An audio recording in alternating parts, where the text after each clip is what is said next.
ఆధ్యాత్మికత అనేది అనంతమైన విశ్వము. హ్మ్. ఈ ప్రకృతి. హ్మ్. ఈ ప్రకృతిలో 84 లక్షల జీవరాశులుగా చెప్పబడ్డాయి.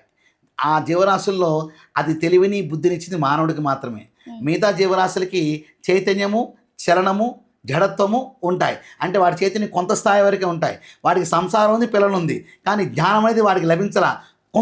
కొంత మాత్రమే తన అనుకూల ప్రకారం తన ఆహార సంపాదన కోసం, తన ప్రాణరక్షణ కోసం మాత్రమే వాడికి ఉపయోగపడింది. మరి దానిలో అత్యంత తెలివిగలమైన మానవుడు, వాడి జీవరాశులను సంరక్షించవలసిన మానవుడు వాడిని భక్షిస్తున్నాడు కాబట్టి ఇప్పుడు ఇబ్బంది ఎదురైనాయి. ఆ 84 లక్షల జీవరాశులు తెలివిగల మానవుడు వాడిని చక్కగా కాపాడాల్సిన బాధ్యత తన మీద ఉంది. ఇది ఒక విధానం.